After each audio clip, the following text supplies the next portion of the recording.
4 entries in this year's 24 Hours of Le Mans, Cadillac is looking to continue building endurance success after a top 3 finish in 2023 and a top 10 last year. In today's hyperpole sessions, Cadillac Hertz Team JOTA swept the front row of the grid to take the manufacturer's first ever pole at Le Mans. Before jetting off to France, I went behind the scenes at GM's Performance and Racing Propulsion Center right here in Pontiac, Michigan, to take a look at the V8 engine developed there. This engine is all hand-built and assembled here. It takes roughly 160 hours of build time to assemble each one. A lot of the components are machined here in-house, in Pontiac and in Grand Blanc. One of the big aspects for this engine is the sound of it.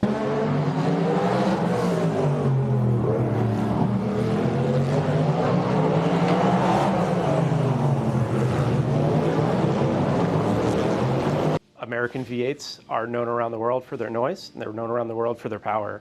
So one of the main design aspects for this car was, and for this engine, was to do a naturally aspirated V8. So we have headers that you can hear this thing from around the track. Components like our oil sump system, our valve cover, some of the other components, all done in-house by our technicians and engineers here in Pontiac and in Grand Blanc. We have 2 engines that go for every car at every event. So we roughly build about 40 engines per year. Of those, the most important ones are for the 24 Hours of Daytona, of course, and then for Le Mans. The engines specifically to be used at Le Mans are built from September to December, with personnel preps beginning in January for the June race.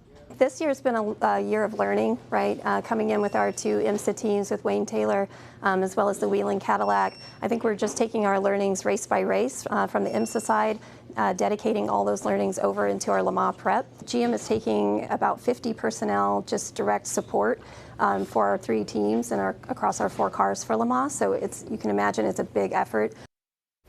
The number 12 and number 38 Cadillacs will start 1-2, while Cadillac Wheeling starts 8th, Wayne Taylor Racing 14th. So it's exciting that they have all 4 starting in top 15 positions. Porsche Penske has 2 cars in the top 5, but a 3rd entry ended up getting disqualified because it didn't meet weight requirements in qualifying. So it's a bummer for them, but we of course have lots of cars to keep our eyes on this weekend.